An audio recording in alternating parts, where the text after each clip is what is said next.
Good morning, everyone. Dave T.I., and I've got the pleasure of being with Jeff.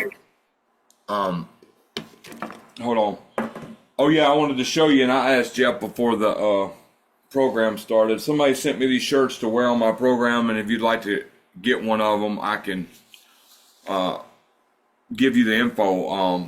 It's a TI from Colorado. I've seen evidence. Matter of fact, some of the evidence I'm holding for on an external hard drive.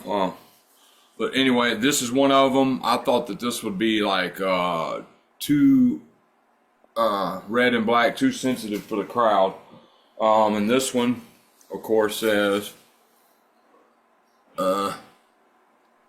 well, I can't tell what's showing up and what's not. Anyway, I'll try again after it's over. I'll just unblur my camera. But I'm going to start the interview now. And at the end, I will unblur my camera and show you all these shirts because I want y'all to vote on which one y'all think I should wear. This one, by the way, says praying for target civilian world citizens or civilians worldwide. The Jesus pictures kind of could be better because nobody knows what color he is in reality. But anyway, Jeff, and he's been targeted since 2011. It's when it become what, overt, Jeff? Correct, yes. And so my first question will be, what was your life like before targeting, and what is it like? What's it been since? Like, well, I had a rough childhood. You know what I'm talking about? Like how to. Yeah.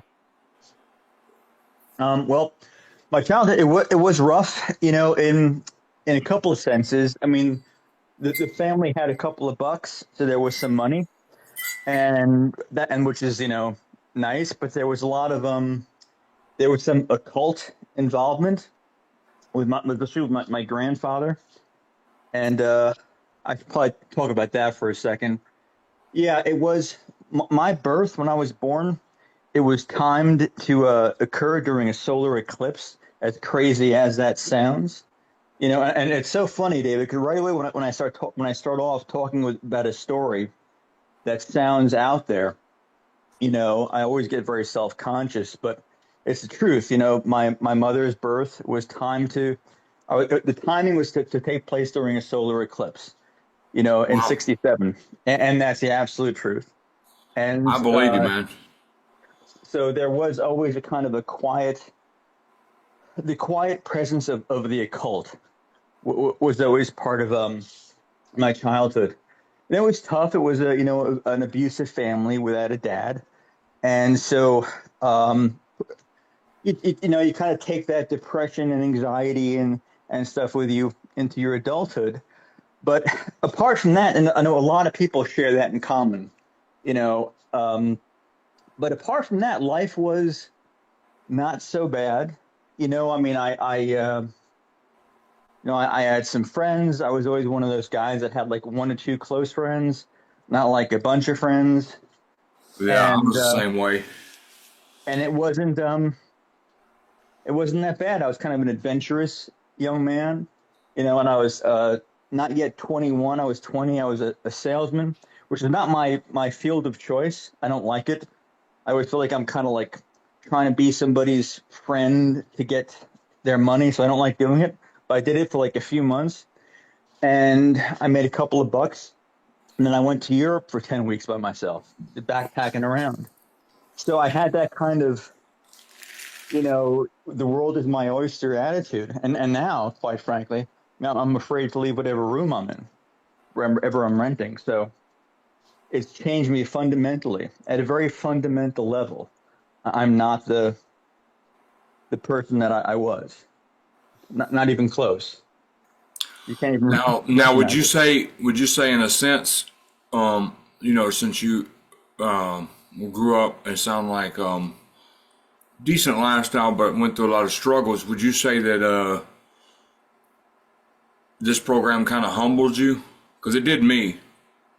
Yeah, that's probably the best possible way to, that's the best thing that could come from it.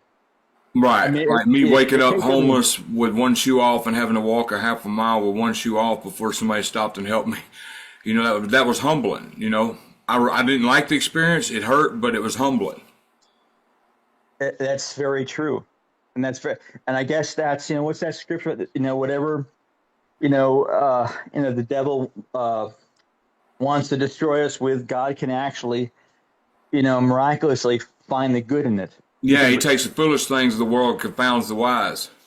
Exactly. There you go. Well done. Yeah. So I would say so.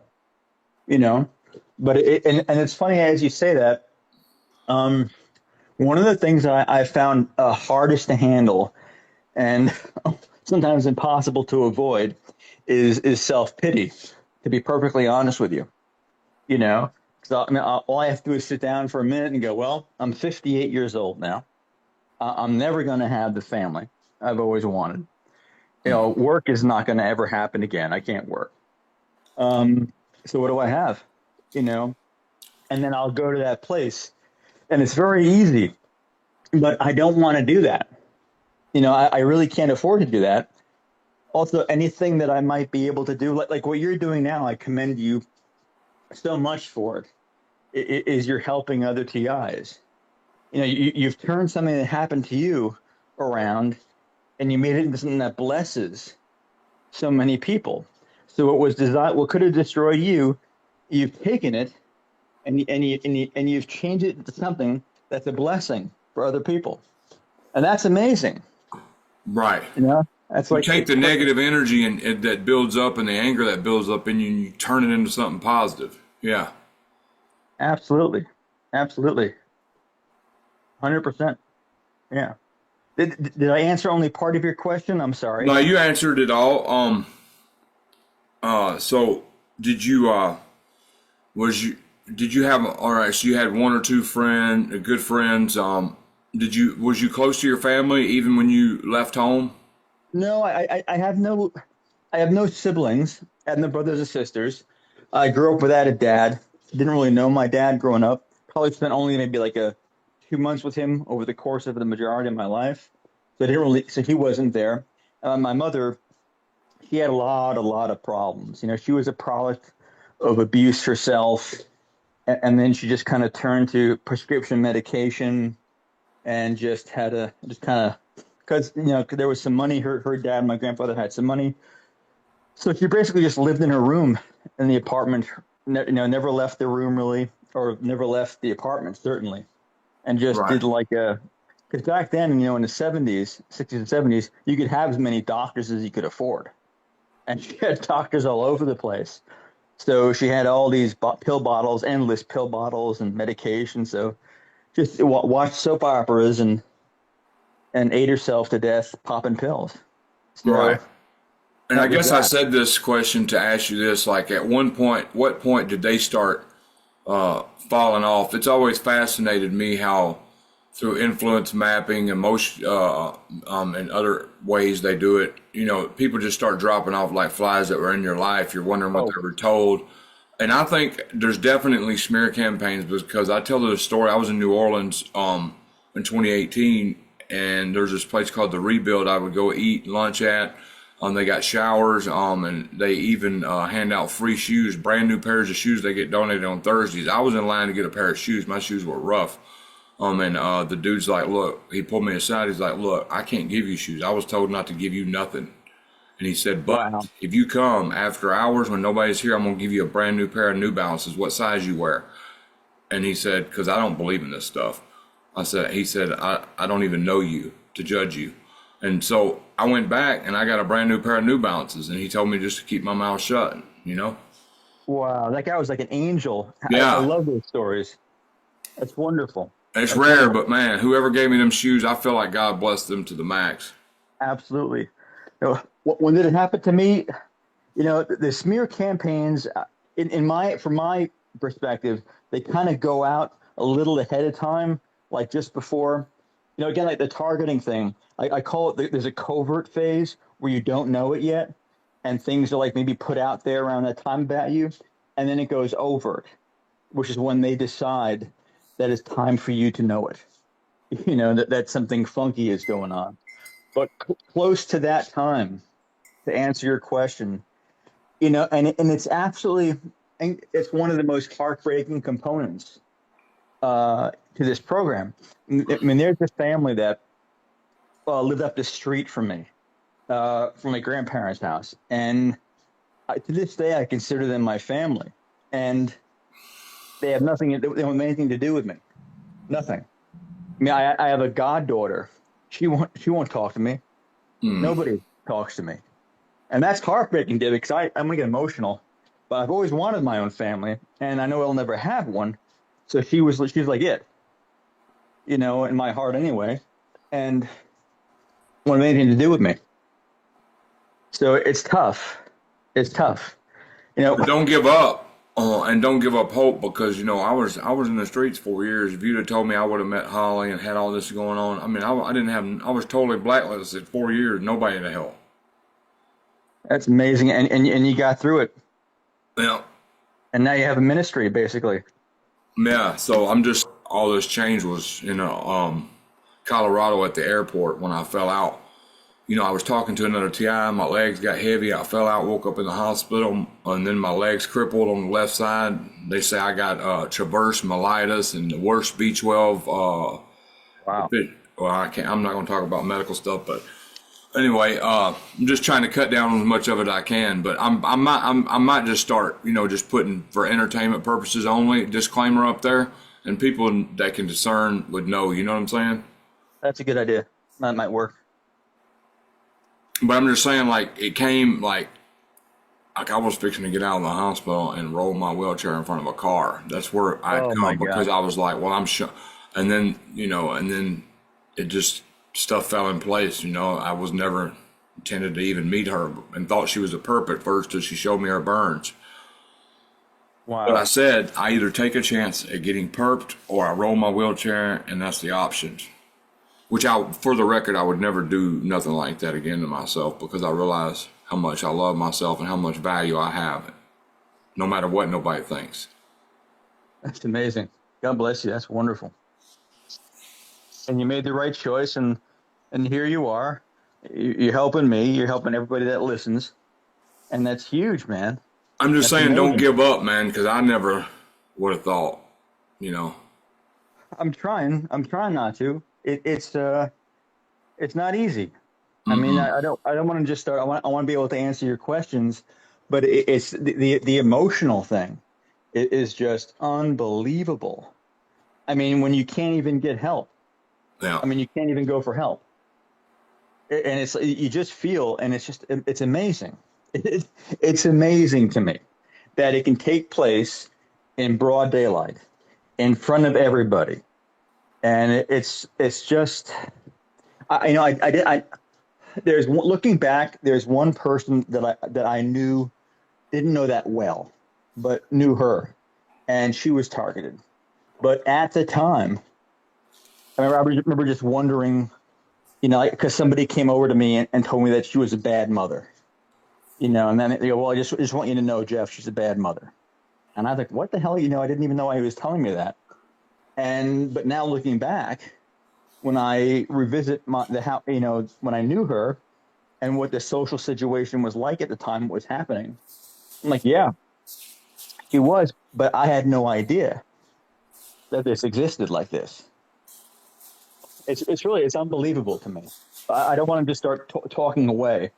But what do you want to know? oh, I'll you can answer talk anything. away, and I can just ask I like letting my viewers talk, and I'll answer back and have a conversation if you want to. It don't matter. I just like letting it flow wherever it goes. Sure, for sure. Yeah, But yeah, that is one of the most worst aspects is the smear campaign. Being looked at as somebody and denied help, and you're a good person, and you're not what they say. And the goal is not to become the monster they're trying to make you become. exactly. Exactly. Well, I can't imagine becoming what I know uh, has been said about me. I should say, and I'm always afraid to say this because I worry about the person very, very much. Somebody did come to me once. I mean, it's amazing though that more people haven't come to me, which is also incredible because you've known people. I've known people. I'm 58. I've known people for more than 50 years, and they haven't come to me. Only one person I had a very dear friend, and I pray she's okay. And I didn't say this for like close to a decade, but because I was worried about her. But she did. She came to me and she told me that people who like basically presented themselves as like authority figure, like from the law, some kind of like federal people or whatever, came to her and told her, and she told me exactly what it was. I'm going to say it. That was said about me to her. But she said she couldn't put the two and two together. She couldn't put. We had been very good friends about a year and a half, but like the best of friends. And Jeff, I just couldn't put it together. What they told me and the person that I've gotten to know, I couldn't connect them because she first believed them, and we're talking on the phone, and she like just said, I can't be your friend anymore. I'm sorry, I can't explain it. Goodbye. And then like a week later, we talked again, and she just like came over and she just told me, I can't connect the two. And I thought, man, this is amazing. This amazing woman, and this isn't a really bad part of the Bronx, and a really tough area, And my dear friend, I'm not gonna say her name, but she had more character and more grit and more honesty than so many people. So it's well, I always have a soft spot in my heart for really rugged neighborhoods, man, because you meet some of the most honest people there. Right. They yeah, it's just amazing. And It's they're more amazing likely to to me. see through the veil than other people, you know? Absolutely, absolutely. Yeah, it's quite something. But so she confirmed it to me, and I mean I knew it anyway.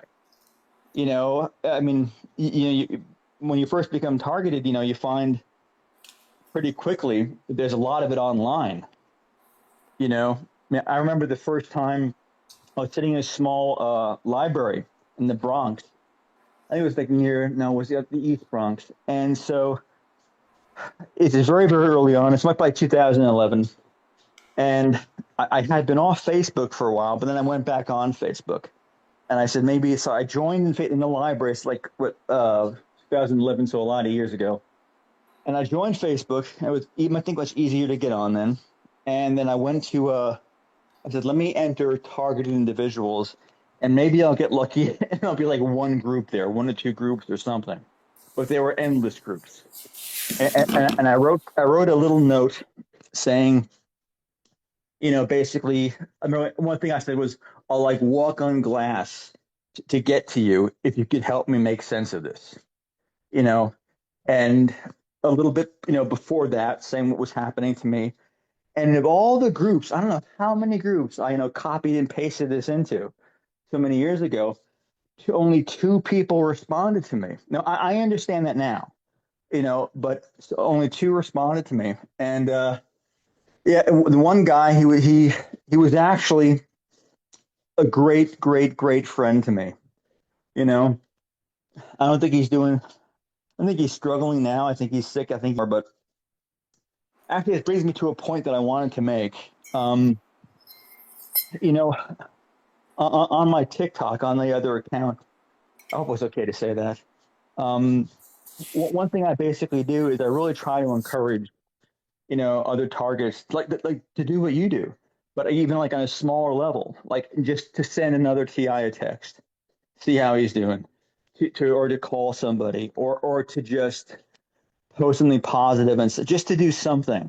It doesn't matter the size of it, just something for another TI. Actually, I'll send you some of the images that I've created for it too. And the thing that I always hear back, and the thing that I understand, and the thing that I bought into and went by, was that there are a lot of people out there who are not real. And you could say, I hate to say it this way, I don't want to but that probably the majority aren't real. And I'm not saying that, I'm not judging anybody. I know that that's a reality out there. But the way I think about it is people will reveal themselves over time. They will show you who they are over time. It's like in New York, for some reason, it's very sticky and muggy in the summertime. You get flies that come in your car if your windows are open at all. And so I think of them as like flies that just come in my car. You know, they're just going to be there for a little while. They're annoying. They're a nuisance. They're a pain. But before you know it, they're out of the car. People will show themselves. They'll show their eventually. They always will. So it's okay, I think, to just start connecting, like slowly. Unfortunately, like there was a time where if you're on the street and you're homeless and you have no money, then it's very easy for a TI to come along and manipulate a fake TI and to manipulate somebody else because they're so vulnerable and they're so lonely that they're easy prey. They're easy prey, and there are a lot of predators out there. But if you have a roof over your head and you have some stability, just a little bit, where you're not like, running for your life kind of thing, I think one of the best things a TI can do is start reaching out to other TIs and just send notes of encouragement. Like see somebody going through something on a post, just reach out, say, I'm praying for you. And maybe you could even say if you ever want to talk or whatever. Now, I know people are going to accuse me and they're going to say, oh, he's saying this because he's a bad guy. He's a perp. He just wants to empower perps or something like that. And that's not what I want to do. To I ever just need. connect to, and I Hmm? hate to, I'm sorry for interrupting, but to No, no, ever no, please connect go ahead. with another TI or have a chance in his life, you have to take a chance to be perked. I had to take a chance. Absolutely. Absolutely. You have Or to. you can just sit in isolation and say nothing's ever going to go right for me. I'm just not in that mindset, and I'm never going to be in that mindset. And there's nothing wrong with that, you know. Exactly. But like I was telling you, the self pity thing is a huge struggle for me. It really is. I'm just going to be honest. I mean, part of me right now is saying, don't say it, don't say it. But, drinking, if that's ever a problem for somebody, and I'm waving my hand, because over and over, off and on, it's been a problem for me over the years. If that's a thing, one, they'll use it against you. They'll say, oh, he's a drunk, he's a this, he's a that. But apart from that, it will take you out of the game because all your self pity and all that stuff is going to be magnified, because and then you won't be doing anything for anybody. And it really is. It's only in service. It's only in service, that there's a kind of emotional salvation. I really do. I think that that's the only way to go. For me, I'm not saying for anybody. For me, I found that that's the way. That's like the key that opens up a psychological cage in a way and lets me be able to experience positive emotions. Is just looking for people, not looking for people, but looking for people who are struggling, like on my feet, looking for somebody who's going through something. People are going to say that he's looking for something. No, I am. When I'm on there, like who is struggling, who's there, and it'll jump out at me. There's this one young lady on TikTok. Oh my God, she, her, the father of four of her kids she found out what was an informant for the FBI, and she's been putting it online, and she has recordings of him, and she's been posting those online, and her life is an absolute nightmare, and she's one of the people that I do worry for her life, because the nature of her targeting, and then she put the fact out that he was an informant. I hope David, should I not discuss? I'm sorry. Is that something I shouldn't have said for your show? Oh no, no, no, no, Okay, I don't want you to. I don't want. You probably should no. answer that ahead of YouTube's time. pretty laxed about that. Just the medical stuff is the touchy stuff. So Oh, got you. Yeah, so I was concerned and am concerned for her life. I contacted a bunch of journalists to see if they would be interested in helping her because that's a story that I was hoping would like be appealing to a did it blow journalist. you off? I'll tell you, man, I have gotten not one response, not Wow. one. And that shocks me too. And it could be, you know, 'cause I have had issues. Actually, the issue I had an issue with about 3 years ago is the story about what happened with the Clarity Card story, and I had written up a whole like a one page article about the whole thing, and I sent it to a journalist, and it got to her. So I realized that there was some probably things I had to add to it.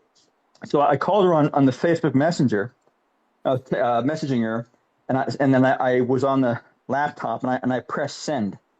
And I said, "Did you get it?" And she goes, "No." And then I went back and I kept like trying to send it to her from my email, and she didn't get it. So I know that's happened to me before in the past, where I try to send emails and they don't go. But I would have thought if she wasn't on the messaging thing with me, I would not have known probably, maybe not for at least a while. So that's possible too.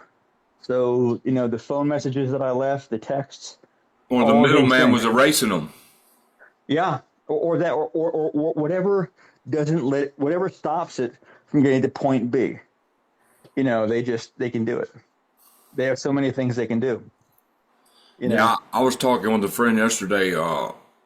He went to get a rent a car and it was $29, and then he went back in there and it was 131. I was telling him in 2018 I had found these plane tickets for like $140 from Tampa to Philadelphia, and I was all excited talking to somebody I was going to go supposedly stay with, which didn't turn out good. I was a new target, did not know the ropes, I didn't know nothing, and then I'm getting swamped in a world where you got to understand some targets will invite you and mean well, and then their mind just can't handle another person being in the house, but they thought they could, So it gets took out on the other target, which was me.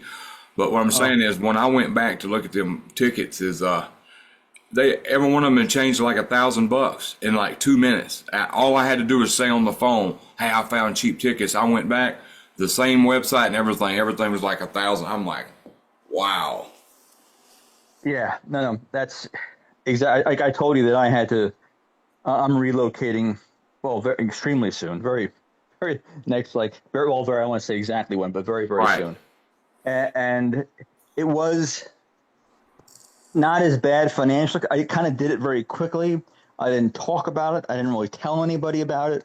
I did it, bam, and then but in the past, I mean, when I was in Oregon and I was going to head back east because it was just so crazy out there, it was like 210, and then it went higher and higher, and I had to call a friend, and he couldn't find one for me.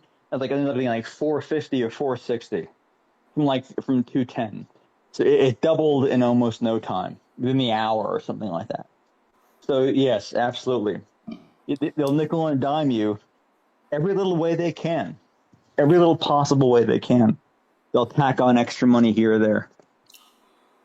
Yeah, they want to drain you of your resources. Like I was in 6 states in 12 months in 2018. I mean, 12 states in 6 months. I'm sorry. I Wow, mean, I was doing all that's a kinds of record. experiments. I took the battery out of my phone for 30 days straight, walked around with no phone. Then after the 30 days was up, I jumped a train from Atlanta, fell asleep on the train in Atlanta because I was exhausted. Woke up in Shreveport, and like an hour after I, I started walking around town, it had already started up everything. Well, the V2K never stopped since 2015, but I'm just saying, like, weapons attacks, just street theater, businesses just looking at me crazy, not wanting to take my food stamp card, even though you've seen somebody just go in there and say, "Yeah, they take food stamps, I'm fixing to use mine." Stuff like that. And how they can articulate like that is just amazing. But, if you see what happened with the New Orleans escapees, the 10 of them that escaped, they caught most of these people. What they did was, when these people escaped, it was a couple of weeks ago, you can look it up. They got facial recognition cameras around New Orleans. So what they do is they put the face in the system for AI to look for it. And these people they got their walk down pat, everything. And Yeah. these people like had their face covered looking down, and the camera still caught pixels and picked them out of the crowd. So most of them there's only one of them left. So it Holy makes me cow. question how long they've had that technology, and if we were the beta test to help bring that into effect. Well, yeah, I think we're the test for a lot of things. I was saying earlier, the three main go-to groups. I mean, for at least I think 120 years in this country, probably more, are prisoners, people in jail, people in psychiatric wards, and the homeless. The groups that people tragically don't care about. That the expendables. And of Yep. course, in jails and hospitals, it's just so easy to. I mean, think about a hospital giving somebody a shot, especially back in the older days. That's standard operating procedure. And nowadays, you're a homeless person. Oh, it's interesting. There's the story that we're gonna hopefully talk about regarding like a pre remedy. But the year before that happened, when I was in Denver, there was across in the parking lot across the street from, I'll just call it a mission. Uh, there was what looked like an old food truck, and food trucks are very popular in Denver. It was an old food truck, and there was somebody there, and the word was going around that this person in the food truck was giving anybody $20 if they were willing to let the inside of their mouth be swabbed. And so I went over there. I talked to the person. So I was working at this mission at the time, and I wasn't like I am. I mean, I had calmed down a lot. My targeting eased off, not totally, but it got back to where I could have a job again. And that was a very brief period of maybe 18 months, and the targeting was still there. They never let me forget that my life was not my own anymore, but they allowed me to work for a while until I guess I lowered my guard and I got slammed or whatever. But they were swabbing the inside of people's mouth for $20. And like I say, he gave me his card, and I wish I had kept it or taken a picture of it. But I was thinking even last night, that sure, probably a DNA thing, yeah, but also they could have been putting something in their mouth. Who knows what was on that long Q-tip thing? I mean, they don't let good opportunities go by. So my sense is they were probably collecting something and leaving something, because that was in Denver. That's the sort of center of the homeless community. Yeah, and Is this particular? I was in Hmm? University of Colorado Hospital for 45 days in 2022. But you know what's weird about that stay? What's that? They twice they went in right in here in my lower back, if you know what I mean. The Hmm. Yeah, I and think so. and they did all kinds of they were doing all kinds of tests and stuff. And anyway, I was there 45 days, and this A dude long comes time. and says, "Well, you're indigent. Well, sign this paper, and you get your whole thing state. They paid for my whole stay. They paid for my plane ticket. They paid for my Wow. wheelchair and my walker. Had somebody wheel me to the airport, to my plane, and everything. Like, I just wonder, because after that, that's when my direct energy attacks and stuff, and all this weird stuff happened medically happened to me. Like being heated up, even harder than before, or every time I close my eyes, I start vibrating. I can close my eyes to take a nap whenever my whole body starts vibrating. I start getting shocked in the back of my head. I start getting Oh, nauseated.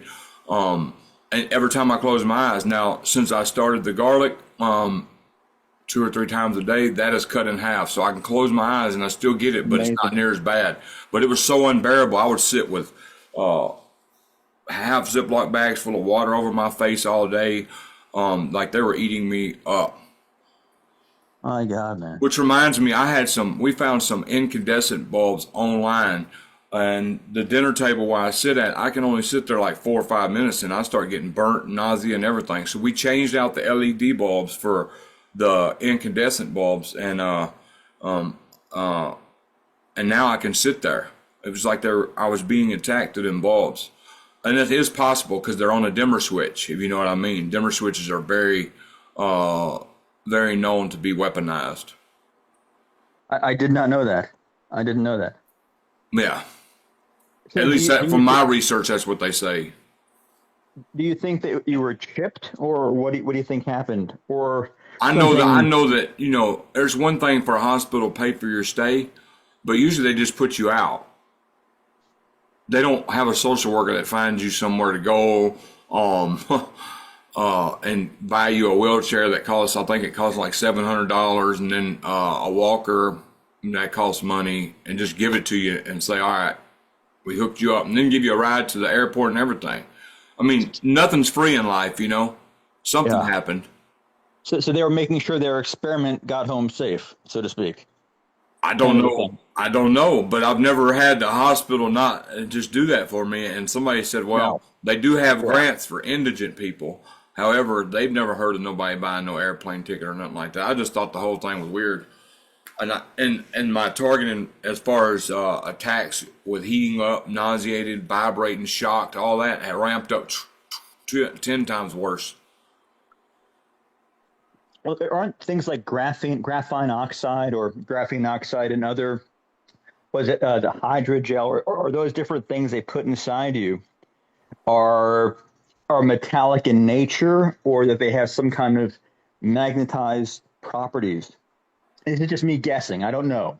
I'm thinking out loud. Oh yeah, And well, see, if you put a fork in the microwave and close it, all right, when you close the microwave and turn it on, it fries the food with electromagnetic energy, Mhm. electromagnetic waves. So you got to think, if you're surrounded by electromagnetic waves and you got a bunch of metals in you, of course you're going to start heating up because Yeah. your router is electromagnetic waves, your TV, everything electronic. That's why these EMF meters, these cheap EMF meters, are not reliable. Because you got to really go to somewhere like that don't have no electricity. Because if you got a dirty electricity problem in your house, it's going to make that meter go off every time. You know? No, I hear you. That makes sense to me. That makes perfect sense to me. Oh, that's amazing. Oh Yeah. man. So it's metals in your body is just no different than metals in a microwave, except the electromagnetic waves are a little bit lighter. But it still has the same effect. I would say, wouldn't you? That makes sense. Which makes people burn. A heavy metal cleanse would probably be the best thing for any TI. And which is why I do garlic. That's one of the benefits of garlic, in my opinion.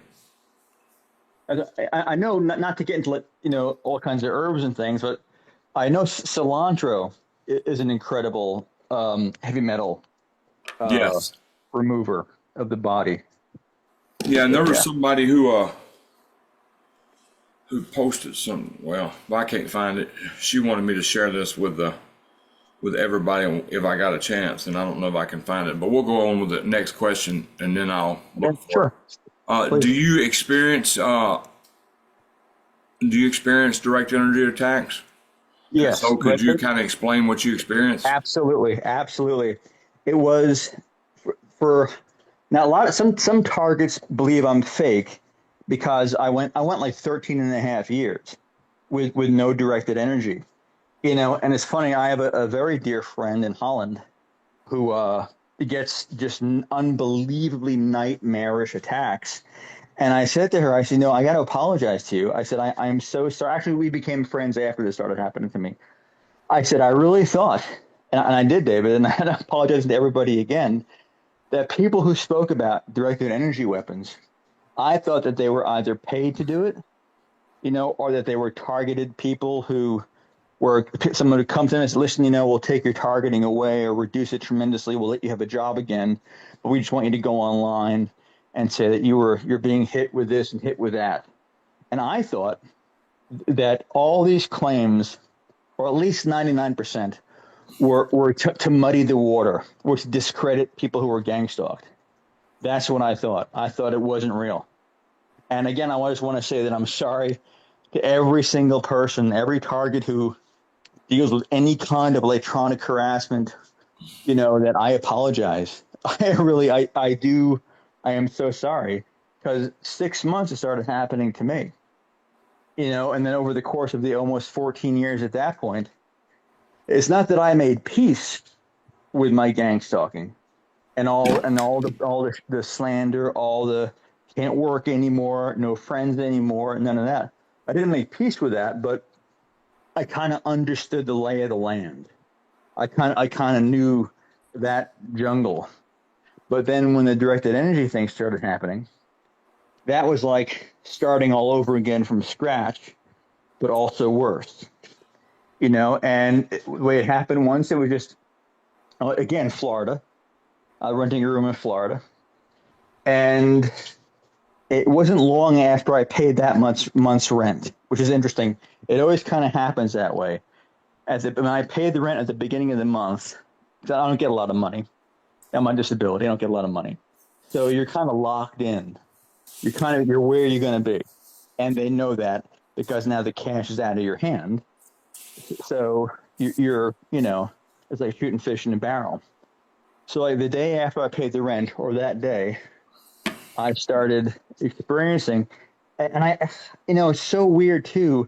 I don't know if it was what it was, but I kind of had a funny feeling.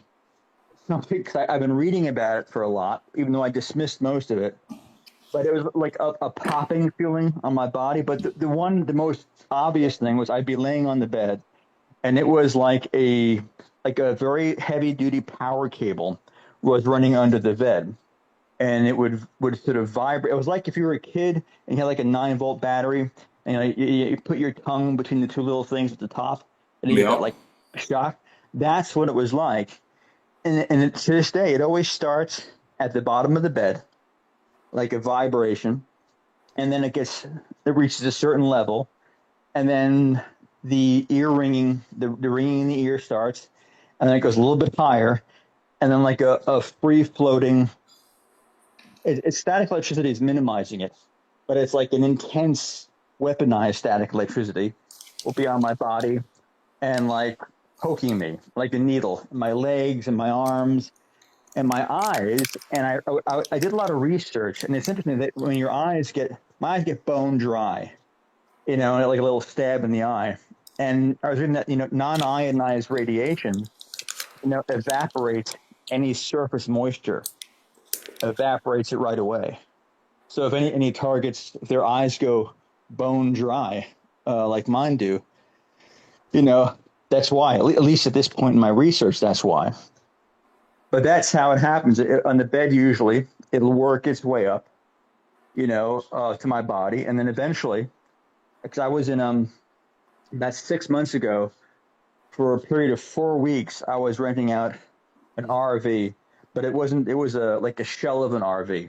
It wasn't drivable, and that was probably the worst I ever had. Because you couldn't even be on the bed. You couldn't even you couldn't sit there more than a second or two. I mean, and I put suitcases and everything between me and the mattress that was in the RV, and I still felt it. And and then I go to the other side of the RV towards the front, and then it would follow me there. And I know I sound so freaking nuts. I sound like the people I thought for years were just here to discredit the people who were gang stalked. You And know then how I know now, you're not nuts? Because tell I me, experienced that same vibration. Um, yeah, when my vibration started, it would be in the bed. Actually, it'd be on a couch, or the bed. And then, like if I slept on the floor, I would even try to get on the floor because they'd be vibrating me so hard on the couch. And then I'd get on the floor and it'd make it worse. Now, and where I stay, the power lines are underground. So I don't know if that's got something to do with it or not. But yeah, the floor made it worse. So I was comfortable. No, I know that feeling. I know what you're talking about. yeah, it was just something, you know, and it still is. And as a rule, what always happened was towards the end of the month, it would ease off a bit because it's like at the beginning of the month, it's so intense, and then you're like you're wanting to go, you're wanting to leave, but you don't know where to go. Is it going to be worse? What's going to happen? And then as it eases off during the month, all of a sudden you're like, well, okay, I feel better. It's like they let you slide out of the fight or flight mode. They let you slide back out of the I gotta run mode, and then you pay, and they got you for another month. Then they started again hitting you hard, and that's been like a pattern for me. And I'm moving on real soon, like super soon, and I don't know. It's a very big move, and I mean a very big move, and I don't know what's going to happen. because I've never not had somewhere to go before I went Right. someplace. I've never not had. I've always won from point A, to a locked in point B, and I just it's something. I asked God last night, or night before last, to give me a dream or two, just to let me know what I'm doing is right.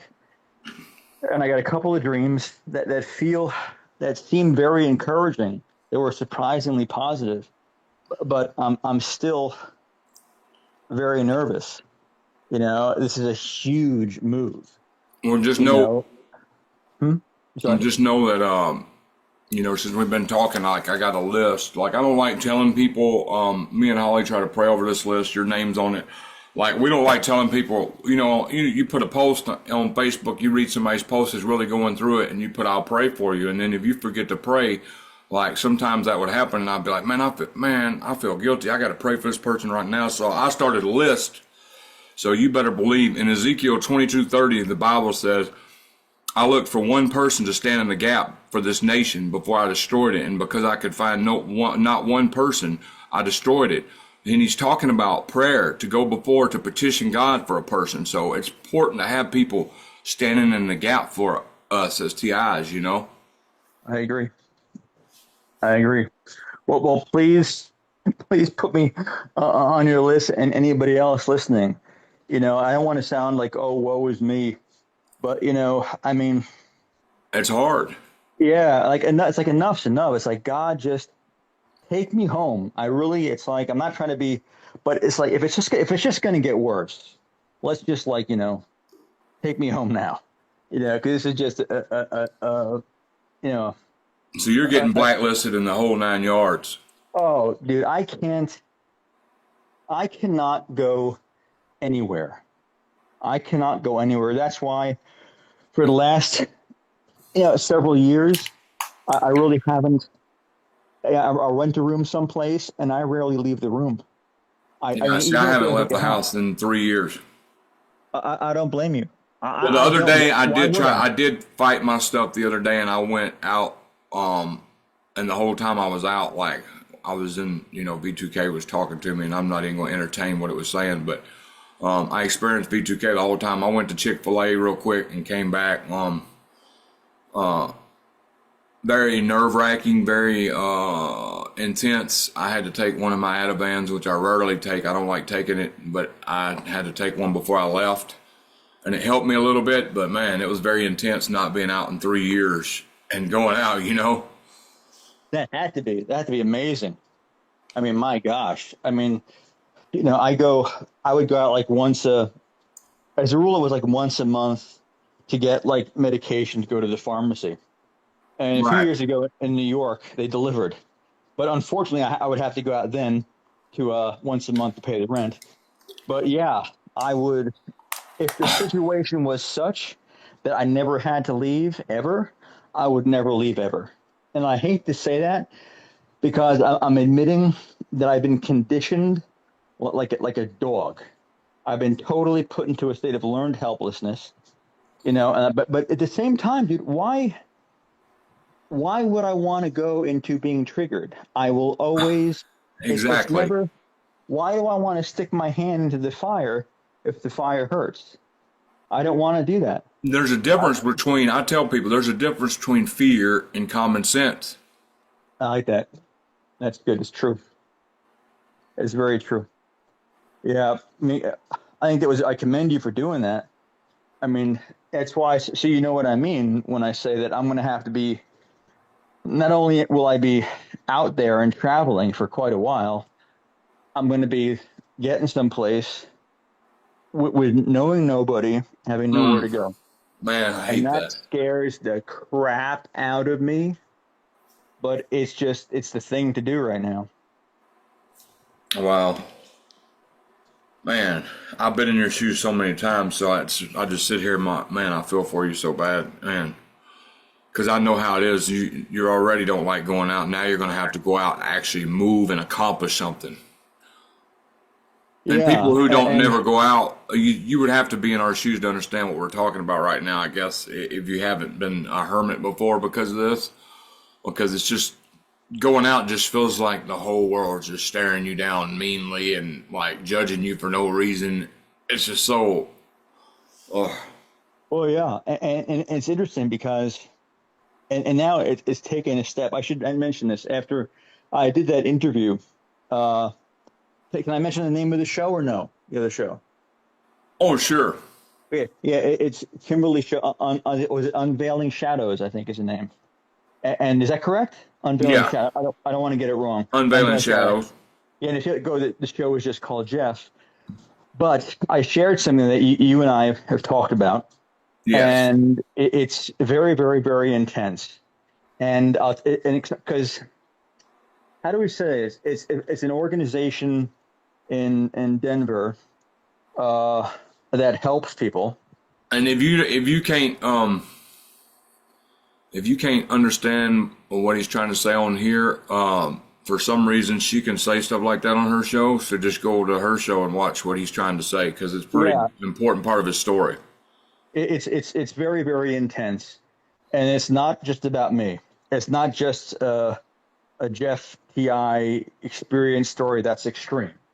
It's a story that involves quite a lot of people, and it took me several years to even get the courage up to say it. And it's funny, it really was when the DEW started happening.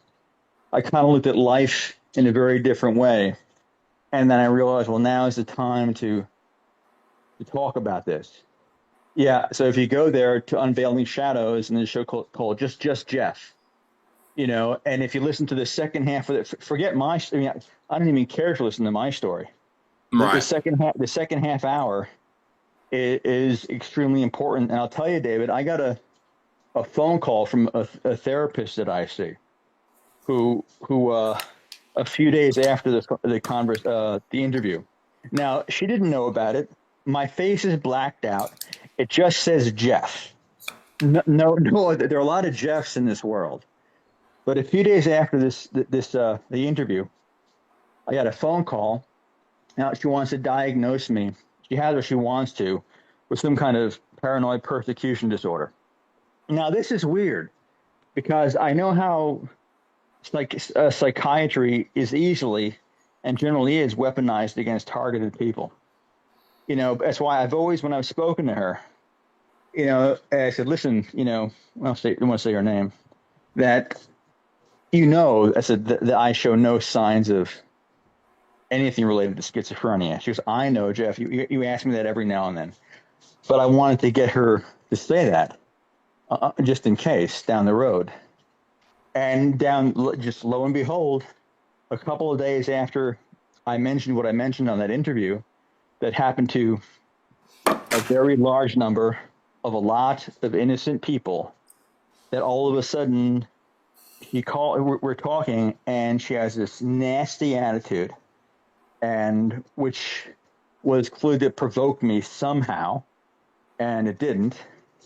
And except for the fact that I asked her, I said, "Are you angry at me?" She goes, "No. What do you mean?" And it's like a totally different person. And the reason why I know it in my bones that she wanted to, or was saying she did, or was going to give me a diagnosis like that because she had to discredit what I was saying. The people that owned this institution, it's been there for over 100 years For in Denver entertainment purposes only. for entertainment purposes only. But still be careful with your wording too. Okay, it's just speculating. Been there for a long time, and the people who owned it, or ran it and managed it back then, the people who probably do still run, are mostly ex-bankers and ex-military. Not a lot of people know that about this place. The guy who ran it at that time, the CEO, was 17 or 20 years as a high-ranking Marine major, I think, then a banker for 20 years, and then all of a sudden running a place like this that's supposed to help people. And it might appear on the outside, like a lot of things do on the outside. As an expression, it's called a cutout. And a cutout, it's like an espionage term. And what it means is like a business or a front, like a front company. There's another way to say it, that poses as something, but it's not really. yes, it performs that function, you know, but there's more going on. That function that it performs exists just so that what it really does can take place. And Right. that's what Can happens at this place. I guess you can call it's their mission, so to speak, for entertainment purposes. Yeah, but yeah, and it's not a good place, and they did that to those that happened. So I don't yes, want and to. if you want to refer, Yeah. you could if you want like it's you know they well they paid some. You could explain it the best you can. Okay. People were given $5 gift cards if they were willing to receive. Now listen up, folks. If they were willing to receive a pre remedy, a pre remedy for something, they were given $5 gift cards. Now this happened twice. Well, about a week For later. a certain medical condition. Yes, yeah, exactly. That never existed. By the way, the medical condition, just for entertainment purposes, this medical condition was a lie. It never existed. Staff members, myself, would have been told about it. There would have been meetings. There would have been emails, conversations all over the place. No, none of it. So for a pre-remedy, they were paid $5 gift cards. That's all I don't want to say anything more. But so yeah, the word is experimentation or worse. Now, with On this Yeah, was this mission? Was it like a big community inside a wall? Like the it, bridge in Dallas, the bridge in Dallas is like you got to have this card and you got to file. I mean, you got to fill out a book about yeah, yourself. you have to. Yes, thank you. It is like there is a physical. I mean, people can come and go as they wish, but there's something called to scan in, and there are different buildings that belong to the same organization that Right, perform and different you got to have a functions. clarity card, right? Yes, yes, and everything. So when you scan in with the Clarity card, all of a person's ID, everything is linked to that card. Everything about them is linked to that Clarity card. So now, how do I tie this into the other thing? But it's connected to the And to get a clarity pre-remedy. card, didn't you have to receive the $5 for the pre-remedy? Well, no, they already had a Clarity card at that point because you can't. Oh, okay, okay. Yeah, they already had. It wasn't But for it's that. kind of like digital ID, this clarity card, Very much, very much. and you You have to know, have it just to stay in the mission. yes, yes. Well, be careful, but yes, yeah. It's you have to have that, or else you can't have access to anything. That's the way the bridge is. There you go. And Also, in matter of fact, in Florida, when I was in Florida, you have to stay in a lot of places. You have to fill out a packet, and you get a homeless ID. Or they'll print you out a homeless ID. So a lot of the homeless places will say, "Do you have your homeless ID?" wow, wow, that's Because I had no that's ID in Florida, and they're like, "Well, we can get you a homeless ID," and I had to fill out all these a packet that thick at the mission in Pensacola. But it's good anywhere in Florida. interesting. Interesting. Yeah, it's they make it a point to just know where you are. It's like there's nowhere to really, or nowhere to run, nowhere to hide now. Unfortunately. But yeah, so if they want to go to your Rumble station, they'll hear the details of what a few days later, you know, my therapist felt compelled to all of a sudden, give me a label because what the impact, even the value of the real estate that this place has, it's massive. It's massive. And Denver, Colorado is gentrifying so quickly. In other words, they're selling these luxury apartment buildings are like a few blocks away from where one of the facilities are, and they just want the homeless out. And these are people that who want them out that give money to politics Yeah. to the mayor. And I don't know. I don't want to ask. I'm not going to mention the mayor's name at the time. Ne- But it's interesting because how he has connections. Well, it's on the interview with Kimberly too. So I looked into a lot of things when this happened. I mean, I spent a lot of time.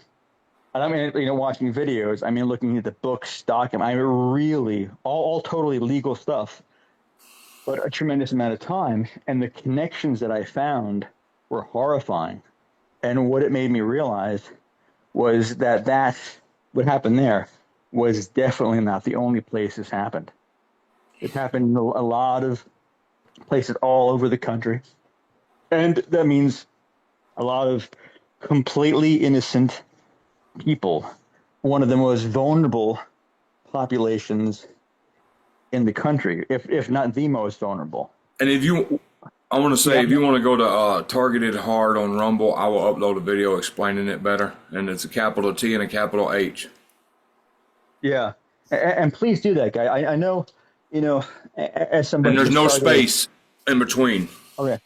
Say that one more time so they can hear it again. Say it one more time. Targeted Hard, and there's no space in between. Capital T, capital H. Yeah, yeah. And again, please, everybody go there Because I've heard your story, and I can explain what you said very well. Because Thank you. I paid attention. I'm like, wow, that's really going on. Yeah, exactly, exactly. I mean, it's just it's funny speaking about like DEW. It's before that happened to me when I say just gang stalking, I'm not minimizing what gang stalking does to somebody. I mean, I was close a few times to making a decision that I couldn't have turned back from. So I know what it can do to somebody. But it was when the DEW started, it was like another layer of evil peeled back. And I saw it, hard to describe. Like I didn't just how evil was. I didn't quite get. And then I realized one day that I was sitting in a bed, I was being cooked alive. And then I realized that's the guy who's doing this, or whoever's doing it, is enjoying it. He's truly enjoying it. So I'm like, and I think, okay, so all of these people I now know are being honest. They're all being cooked. What, millions of them, maybe. So there are millions of people who find it pleasurable to cook human beings alive. And when that set in me, it was like just one of those moments where like your jaw drops open and you just get this, you get a peek into the heart of darkness, man.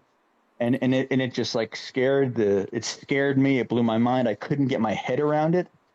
That so many people, perhaps a few million people who are doing this to people, get pleasure. They literally enjoy it. They get pleasure out of cooking people alive. Yeah, and they're And that, respected in the community. yeah, oh yeah, oh yeah, and they get patted on the back. They get all kinds of perks, and that made me change my view of the world. And I think maybe in a weird way, that's when all of a sudden, I said, well, I got to talk about what happened in Denver. I got to discuss it because one, this world is now so dark in so many ways that it's never been less desirable to me to fit in or to have a life again here. It's never been less desirable. Why would I want to in a place where that's their fun, that's their pleasure to cook people. So, and then you think about, and then I'm like, wow. And we're talking families, we're talking animals. This is what gives them pleasure. So that world where that happens, that many people enjoy it. Like, well, listen, I don't. Why would I want to fit in? I don't care about it. I don't. want a happy life in that land where that takes place. And but it also made me really angry. So I said, listen, I'm just going to talk about what happened instead of being cowardly and not speaking about it.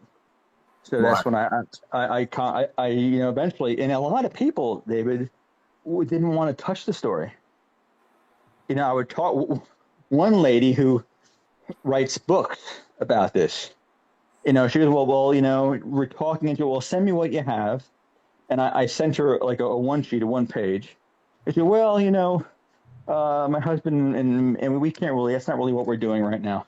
But yet, at the same time, they were writing another book about just that, dealing with that. But it was just too extreme, what I had to say, I guess. Right. And so, Kimberly, she had me on the show, and it's not. And thank God, I knew you now. Yeah, and I wish And I'm I like, could let you talk. I don't know why she gets away with it and I can't. It confuses me, but you know, it's okay.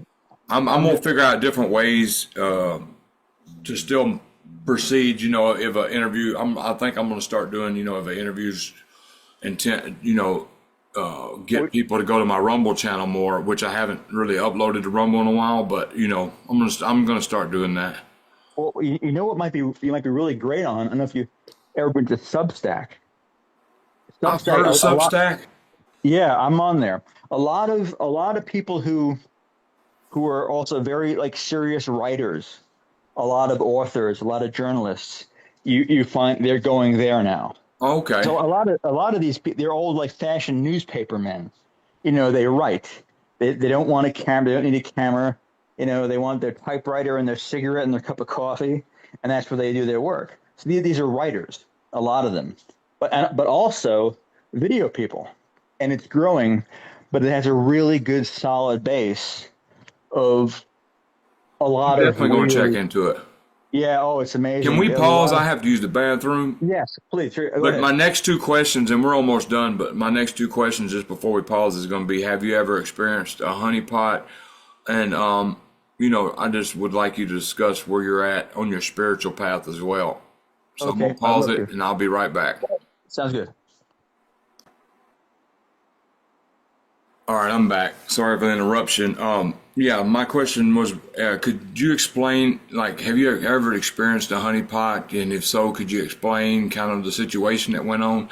And the reason I get people to explain this is because everybody's everybody's targeting is unique to that person. So and that's what's causing a lot of confusion in the community. Some people get targeted hard than others. Other people's at different phases, different. So everybody's all like, man, he ain't getting it as bad as me.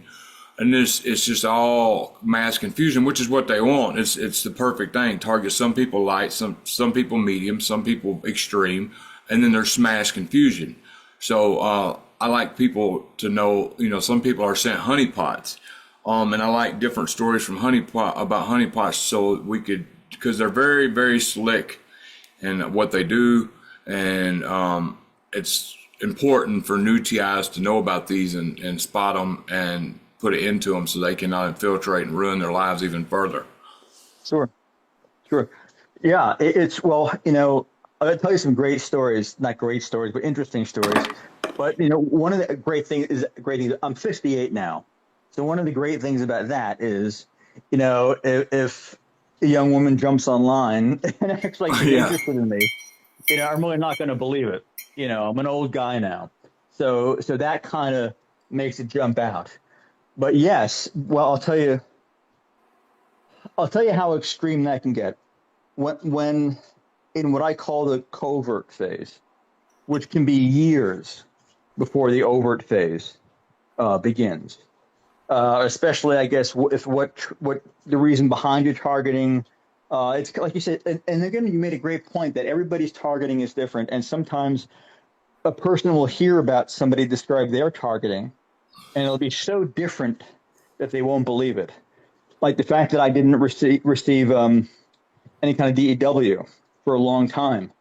I'd be on the conference calls, try to reach out, and nobody would believe me. I get yelled at as being a perp because I didn't get DEW at the time. But back to your question, yeah, there was.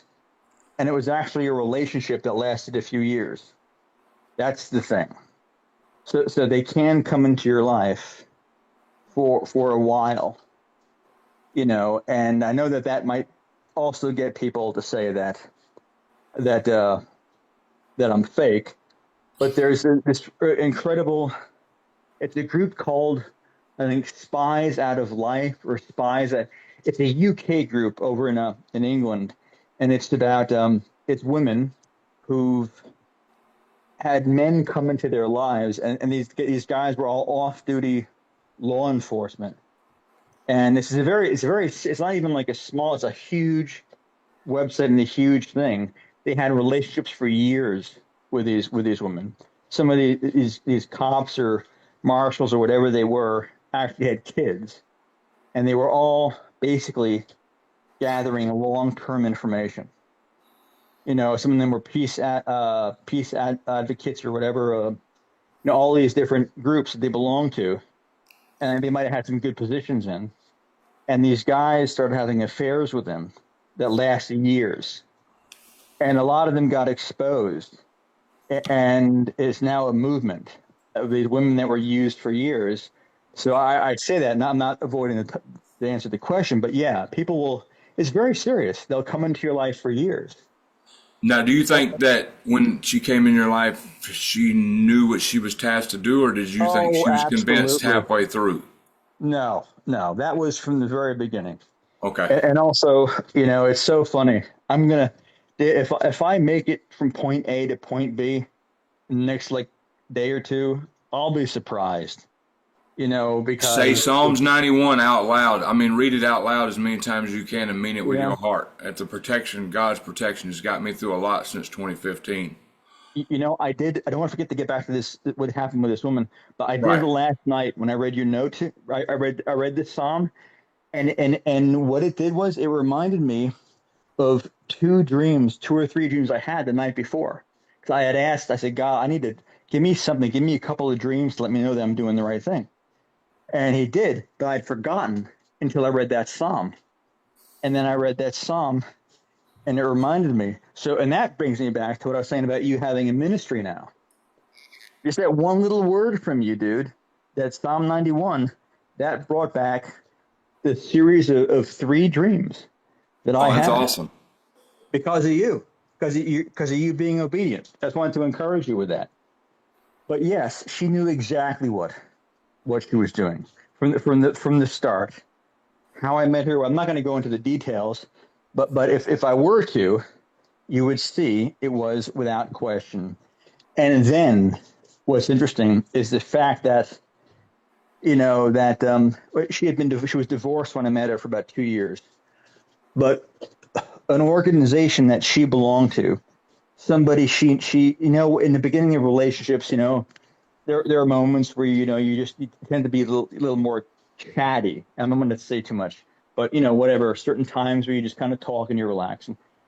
So she said something once, and she mentioned a name or something, and I looked it up, and it was somebody who worked for. I can't know if I can say the name of this organization, but it's basically a cutout. But it's an extremely well known organization that's that almost any website. I'll send you the name of it. I'll text it to you because I want to get in trouble. Okay. It's a total intelligence run thing, totally, totally. And that's somebody she knew, and then she herself.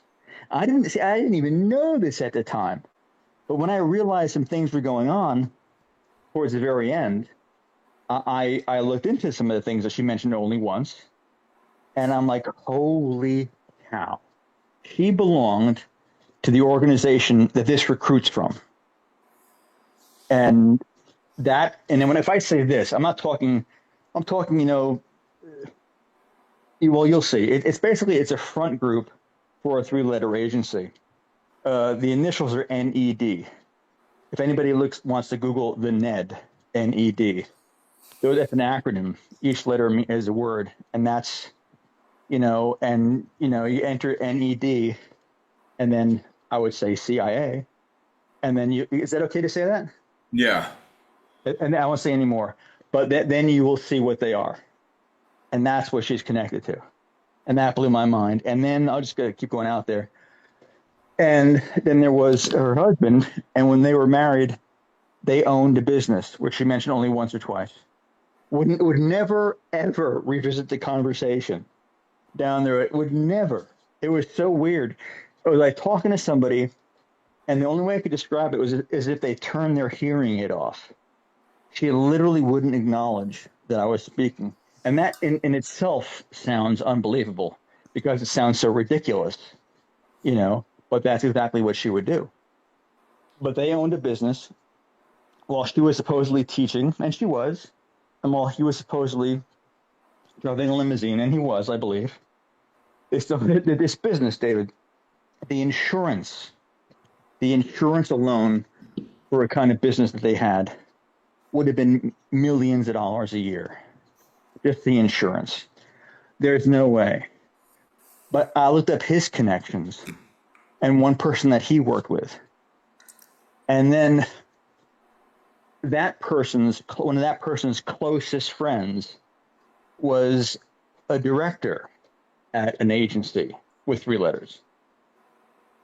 So when I put what happened to their life, it was like, holy, you know, and I'm like, this Big is connection to the intelligence agencies. yeah, completely on both And you can sides. say it. You can say it intelligence agency if you want to, like Correct. FBI. You know, you can. Both had CIA connections, Right. both, and I realized, oh my God, and I think, and they really are impressive. And even if I gave you more of the details about how I met her and the circumstances and the whole 9 yards. And the thing is that she had a family, man. She had a family, and that after a few months, she brought me into the family. And I met them. When I say family, I mean she had kids. And she was willing to bring this person, me, she was hired to destroy and manipulate to her family. What kind of person does that? I mean, how do you do that? And she I had, think I think what you're saying is, you know, like I used to help my handler's father work on cars and stuff. He taught me a lot of stuff. Well, I couldn't believe that he believed the nonsense that was told to him. It's not well, kind of yeah. one of them situations. Well, no. It's she knew what she was doing, but she had 4 kids. I'll just be honest. And when my friend I told you earlier about, who came to me and told me what was said to her, was that this woman had said that I was inappropriate, if you follow me. Oh, You okay. know, or you know, so uh, yeah. And I want to curse so badly, man, but I'm not going to. Right. But So you got close with her family, and then they told. Then she yeah, told a lie. I loved her kids like they were mine. And then when we finally separated, she had said that something happened. But nobody ever talked to me about it. No policeman, nobody ever came to me. But it was spread because Wow. exactly wow, completely wow. I mean, Hmm. my best friend at the time, she said, you know, this is what was said. She told me, and now she was not supposed to do that. And I pray to this day she's okay. So I do believe that they will hurt people who say things, not just the targets themselves, but people who they say, listen, don't tell him this. And then they come, and then she came and told me, and I will praise her, you know, till my last breath. But yeah, so she had all this back, but she knew also because I was online towards the end of the relationship. I was finding things out and finding things out, and of course she knew because they know what we're doing online. They're not gonna. They don't take a day off of monitoring us, you know, and go to Acapulco for the weekend, or we Right. just cruise online. They know, and she knew that I was making one connection after another, and I don't know exactly when she started putting that information out there, saying that I did this and having it spread to people that probably work. I don't know. That's somehow a network that spreads it like a spider web. Yeah. So yeah, so that and that still is active today. I found out in a form or Wow. fashion. I never So yeah, asked you hmm? why do you think you are targeted? that's very easy to tell you. It's in okay. I'll give you the quick. It's actually interesting in a way. It's when my grandparents. This is the parents that this is the comfortable side. My mother's uh, father, my grandfather, he was a politician and an attorney who would like travel around the country, try murder cases, and he was very super well connected. And so when my mother and my uncle were young, my uncle abused my mother, and my grandfather found that out. And I guess they were in their early teens. And my grandfather turned his back on my uncle. I mean, he just didn't. He never showed him any love. He was as cold as can be, and just didn't show him any effect. Paid for his college, put him through, Amherst College, Harvard Law, all that big name BS. But he never showed him any affection. Now, when I was born, my grandfather couldn't love me anymore. Like the sun shine on me, which was great because it was he was like a loving parental figure, even though I didn't see him a lot until later in life. In my 20s, he worked so much, but he was still there. So my uncle grew up hating me. And then shortly before my grandfather passed away, he changed his will to 90% of 50-50, my uncle and myself. It was 90% me and 10% my uncle. And so that did not sit well because there was a lot of money and a lot of real estate in the family. So my uncle, who was an attorney, powerful attorney, I'll just put this out there. What the hell, man? I'm probably gonna die anyway. And his wife was a district attorney of a very big city, and her father was a famous judge. That's why she was Oh, able to be. She was either she was able to get it was a DA or assistant DA of one of the biggest, most densely populated cities in America. I mean, if you want to name the top three, it'll be one of them. right. And so assistant DA there, famous judge, dad, and her husband, my uncle, a Harvard law attorney who hates me with a freaking passion, even without the will being changed. So it was around that time. I was actually, believe it or not, going to school in Oklahoma, studying to be a minister at one time, more than half a lifetime ago. And Oral it Roberts, was, was you in Oral Roberts? no, it was, I don't want to say, it was the other one, Okay, Hagen. all right. Hagen, yeah. And then there was, yeah. And weird shit started, so I'm sorry, stuff started happening there. There was a baloney accusation, a horrible accusation, which cost me every friend I had again, except for that one. I had one, my best friend there. I love him to this day. I miss him. He and his wife came to me. Grace of God, man. When people come to you and it just and tell you the real deal that's going on and explain like why is it none of my friends will talk to me. And he came to me. He said, "Jeff, I know it's ridiculous. It is so ridiculous, but you need to know what was said."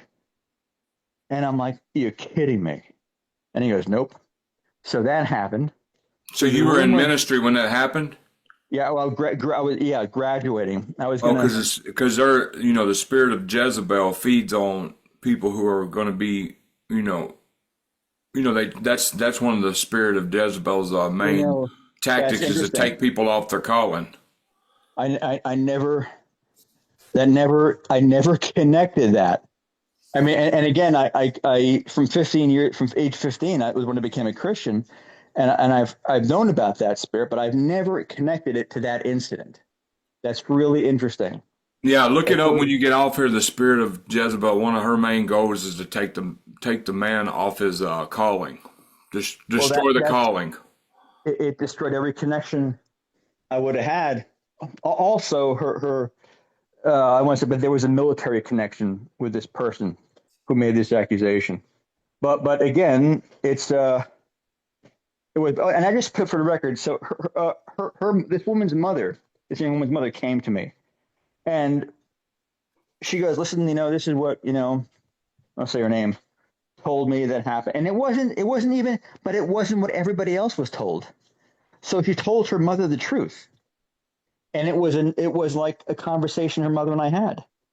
But if what was said around school, if what she told to the other people was the case, I'd have been dead. Right. But her mother and I sat, yeah, mother and I sat down and we had a conversation about it.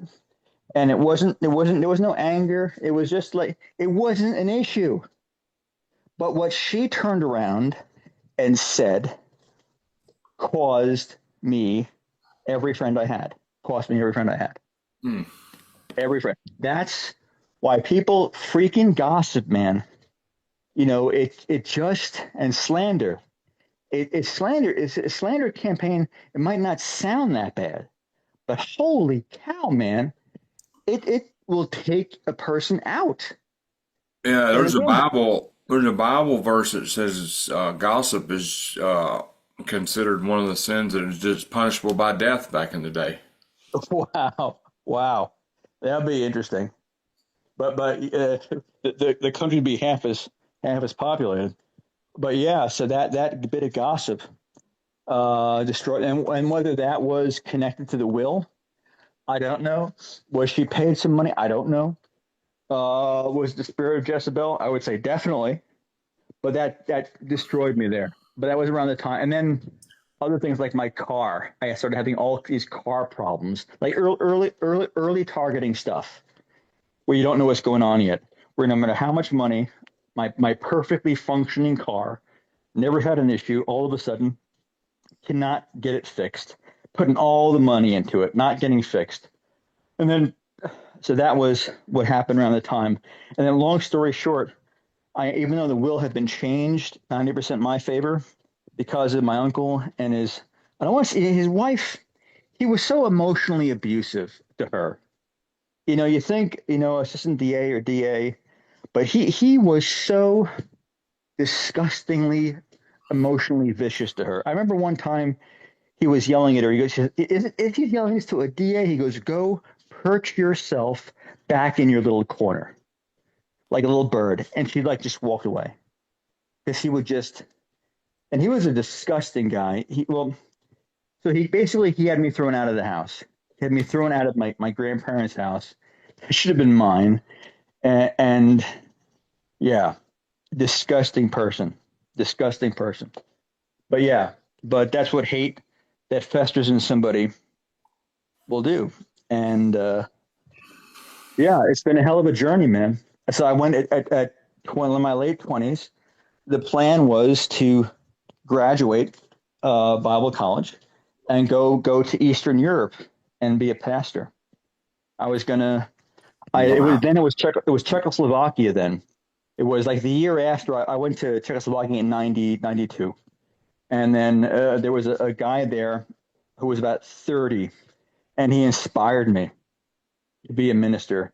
And when I was younger, I had wanted to, but I just maybe couldn't see myself as a minister. And then I was so inspired by him. I remember I said to him, "What school did you go to?" He told me, and that's the school. When I got back to the States, uh, I applied and went. I think it was January. I think that I was in Czechoslovakia, and then by late May of that, 4 months later, 5 months later, I was in Oklahoma, going to school to be a minister, and I had, yeah, and I was going to go there, and I was going to raise a family and be a pastor, and nope, the targeting came in, and that's why sometimes, like I was telling you earlier, the self pity thing is hard for me. It's hard for me because I'm 58 years old now. I got arthritis. you know, I look like crap. My body hurts. There's all this other stuff going on that contributes to it, and those days are over. I mean, probably. Who knows? But not. I'm not a young man who's going to be a young pastor ever, ever. Can I tell you And that's something? Please, yeah. When my Boy, handler came in my life, I was in something like well, it was called the Shelter of the Most High. No, anyway, it was like a teen challenge place, but yeah. I stayed in my room studying the Bible like hours at a time. And the preacher was letting me preach and help out, and I was working my way up where I was going to end up being probably some kind of pastor or something with a church. And then I met my handler that started this whole Uh, journey. So she got me and then it was just crazy, man. So, and then I just left that place within 2 weeks of meeting her. Like I was, but then the first time we went to church, she said, "We're not going to church here no more. You had too many women staring at you. Blah blah blah. If we go to church, we're never going to church again." And I should have seen, but I was dumb. I was dumb, but luckily I had a bunch of pastor CDs from my church, and I watched them regularly anyway. But anyway, it took me straight off my calling. But it's not necessarily her fault. It was my fault at the same time because I let myself get tied away with lust and stuff. I Um, understand. but yeah, I think it's just weird how it destroyed my calling. But it didn't destroy my calling because I ended up, which I really think that you could do the same thing on TikTok as far as helping others. Now, uh, a lot of your TikTok, a lot of TIs are not able to make it on TikTok because they can't talk about the energy weapon attacks, if you know what I mean. Because every time I do. somebody talks about energy weapon attacks on TikTok, they get thrown off unless they know how to word it. And see, some people know how to word it, and I really think there needs to be more people. And I'm not bragging on myself at all because there's nothing to brag about. I'm just a humble person trying to help somebody. Like for an example, and I'm just going to give this. I don't really talk about what we do that much behind the scenes, but somebody sent me $25 cash out one day last week, and we seen another TI who needed $20, and bam, even though I needed it, but at the same time he needed it worse. Just doing stuff like that, being altruistic. I think we need more people in the community like that. Amen. Yeah. Amen. Yeah, and that gives you. I mean, it's interesting you say that. That's what gives me. I want to say not just hope, but it makes me feel good. Which I think we were designed to. I mean, we were designed to feel a certain peace and joy when we give of ourselves, even or perhaps especially from a place of need. Like that one young lady, she's in her mid 30s. And I was doing my best to help. It's sending whatever little bit I could, connecting wherever I could with journalists. And I remember thinking to myself, I felt good.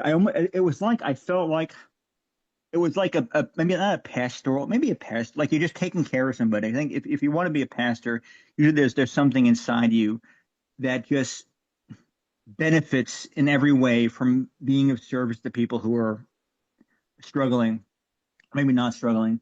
So that again, it's funny. People ask me, "What do you like?" I think it was a question on your list of questions too.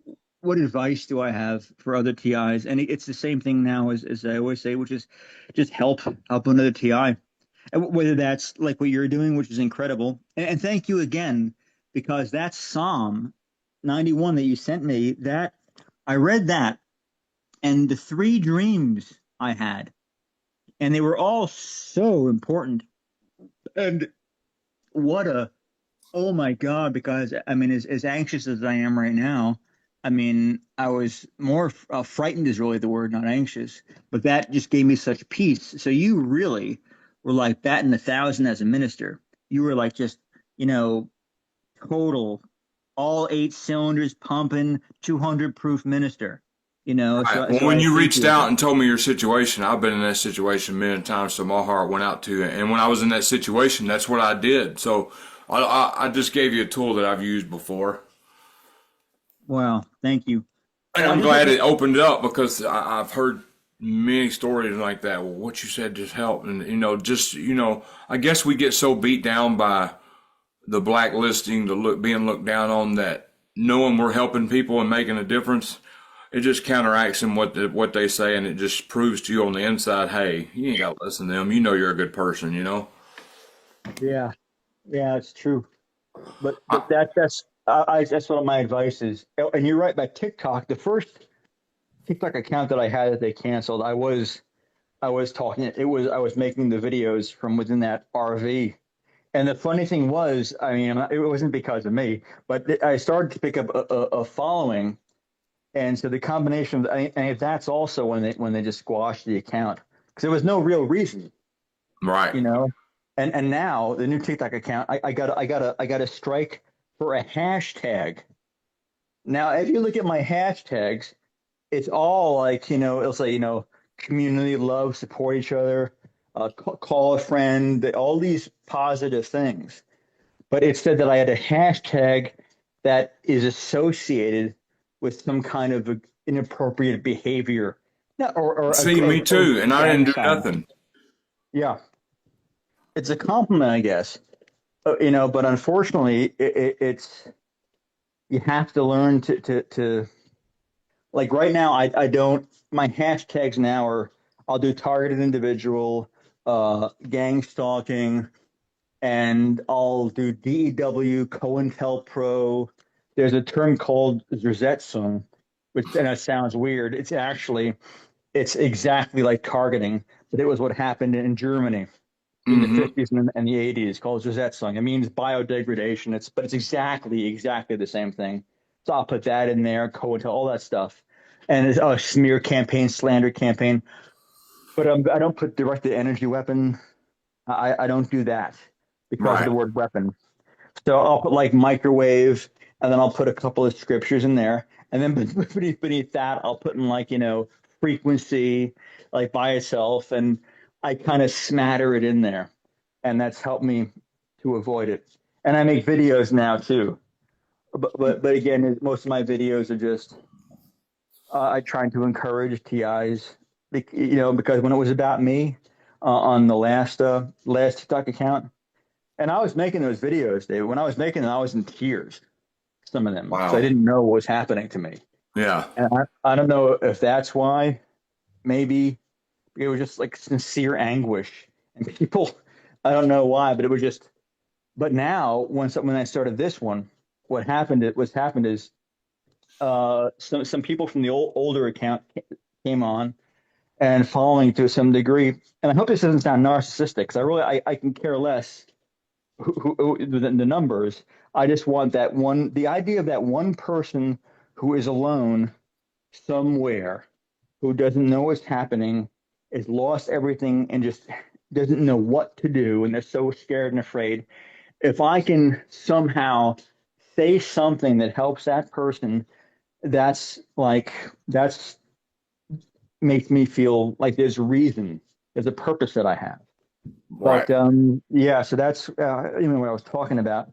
But that's what I do now. And I remember this one person responded. He said, "Thank you." He goes, "You helped me." And I thought, "Wow, okay." It makes the suffering make sense. You Yep. know, it makes it. You can almost say it's worth it. Not that I would choose it, but it, like you were saying, it brings the gold out. There's like a little bit of gold in there, and I guess when it breaks the ego down, and chips all that away and all the pride away, and there's nothing left to you, nothing you can do for yourself, but just like pray, and just hang on. And then something you say from that place of devastation helps somebody. And then you go, oh my gosh, this is amazing because I know what that guy feels like. And it's a horrible feeling. And then you've done something good. And then you know, wow. And Right. there's some value there. Oh, I'd never But asked you. Did you get V2K ever? oh no, I have not. Okay. You know, the funny thing is I was thinking to myself, here I'm going to go where I know nobody and have nothing. I'm like, wouldn't it be funny if this is the time and place where it starts? And that made sense to me. Like that would be like them. the people that enjoy cooking people alive would enjoy uh, doing that to me at a moment of maximum vulnerability. So, but I don't want to, Right. be too Well, negative. if it And does happen, just remember it's lies, mostly lies, and they're just trying to get reactions and get in your head. I got one more question, and we're done. please, sure, And the sure. question is, what message is there anything you would like to say to my viewers today as far as targeting? Any tips you'd like to add to give them as far as how you deal with your target or anything? It don't even have to be along the lines. Anything for my viewers, any message you would like to get across to them today?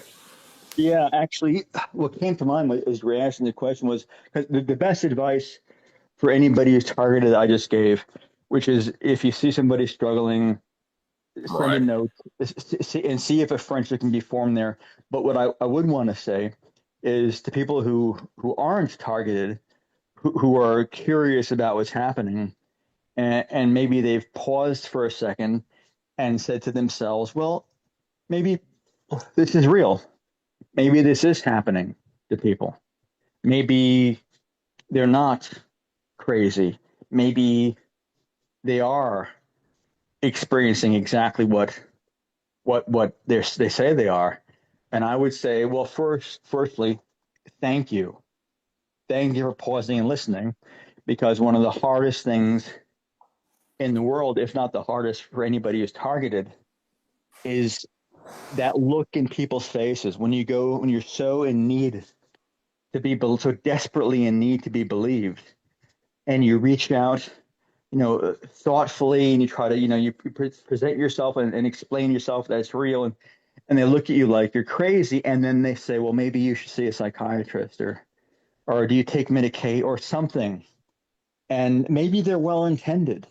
I'm sure many are well intended, but I would just say to people who aren't targeted and who are listening, and because they just maybe they heard something or somebody they know is something about a friend of theirs, I'd say listen before you dismiss. Listen with your heart. Listen with your heart, and then I would say because it sounds a certain way, I would say if I when you provide historical context to people, it helps demystify it. Yep. And so what I would say is two things to look at.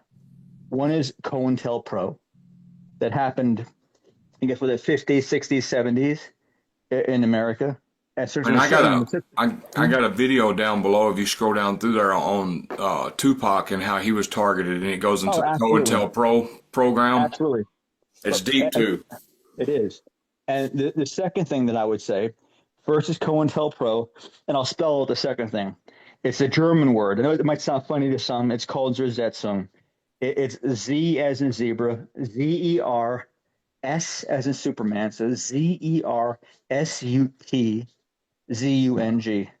So ZERSUTZUNG is Zersetzung.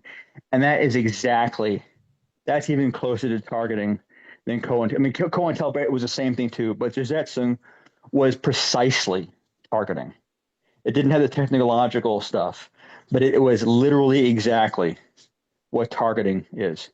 And it's interesting when that was revealed, when it was exposed and it came out, because back then in those days, I think it was between the 50s and the 80s, early 80s, there were hard files, literal physical files on people. And the people that were targeted were able to go, there's a museum there now that's about this, what happened to these people. And they went there and some of them got to see their files, and they saw their family, people's wives were involved. Some people, my God, their children were involved, Mm, being used against them. mm. Now, can you imagine opening up a file, thinking, and then you realize you see for the first time that your wife and your kids were involved in breaking you down. And that's what Zersetzung means in German. Sorry about the dog in the back. It means like biodegradation. It means you're breaking every aspect of a person's life down. And that's, yeah. So Zersetzung, I look into that and COINTELPRO and realize, and that wasn't long ago. Right. What, 60s? I was born in 67. It was going on full steam. So these things did happen. And the technological aspect of it, I mean, my God, look at what we can do technologically. It's unbelievable. These quantum chips and all. It's the technology is so off the chart. It's almost surreal by itself. So the technology exists. And when has there ever been a technology that has not been used against people? I mean, everything technological is always used, often used for control or suppression or worse. So if there are people that are in the way but haven't done anything per se that will get them locked up, in a psych ward or prison, if they haven't done that, but they're really in the way, you get rid of them. Or like my uncle and the family. I was the family had land in Atlantic City, New Jersey, undeveloped land. That must have been worth who knows how much. So me, somebody they hated already, was again in the way of God knows how many millions of dollars. I was in the way. And it wasn't much of a decision. Hated me anyway. I took the love he felt was his, and I took the money that he felt. No, I never got any of it that he felt was his, and that was too much.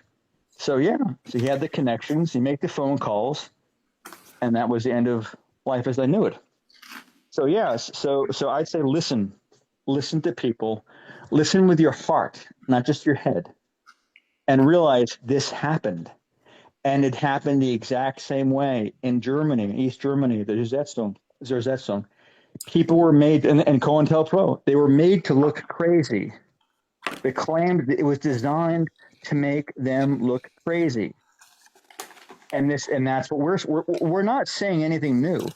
We're not inventing something that hasn't had a place in society, very recently in Germany and America. I mean, this is not anything new. It's not surreal. Yes, there's a technological component to it, but we live in an age where technology is literally, it's unbelievable. And if the idea is to make a person, if the goal is to make a person appear crazy, sure, why not utilize some technology that they've had for years anyway? Why not? Right. It's easy to do. Sure. I mean, in East Germany or if in the 60s, maybe they had it and didn't use it. I don't know. If you could have beamed voices into Martin Luther King, MLK's head, beam voices while he's speaking, they probably would have done that too. But they spy on him, eavesdropped, exposed some stuff he shouldn't have been doing, that kind of stuff. But they use whatever they have. Every culture, when they want to destroy somebody's life, make them appear crazy, they use the whatever they have at their hands. They use whatever abilities they have, whether it's gossip or they'll plant things on you or say things. Now it's technology. So what? It's technology, but it's there. It exists. You think they're not going to use it? Think that the CIA or the FBI, that they're too moral, that their values are such that's crossing a line for them. That will, we'll do this. We'll do regime change and we'll experiment on this person, but we're not going to put voices to somebody's head. Oh, that's baloney. Of course they will. Right. There's no level they won't stoop to. So if they think about it, it's not that surprising that intelligence, all they're doing is availing themselves of something that's right there. They have unlimited access to. So of course they're going to, it's on their bloody bookshelf, so to speak. Of course they're going to use it on people. So I would say just listen, because we're dying out here, folks. We are dying. And we cannot get help. And we are dying. And it's not just guys, it's older people. It's old. God, when I was early on, the first TI I ever spoke to on the phone, by the second actually, what was a good buddy of mine, Mike at the time, said they talked to a friend of mine. She was an old lady who lived with her cat, and she was going blind. An old woman going blind in an RV in the middle of nowhere with just one cat as a companion. She was being tortured. So you think so? There is no level. There's no level that's beneath them. So please, for me, for you, David, for the families, for the people who are alone, um, they need help. And listen, I guess that's all. I'm sorry. I'll shut up, man. I just wanted to. I just Oh, you're a little good. bit. Yeah. So there you go. That's my story, I guess. Man, I Anyway, really appreciate it, and I can tell your heart. You were serious by just your emotions and stuff, especially throughout the interview. And I really think that, see, that's why I ask different people advice. So, if you have to explain it to people, explain historical context, prove stuff in history that backs up what you're saying is what he's trying to say. absolutely. And that's a power. And I've never heard that advice. Well, I have, but not put that way. And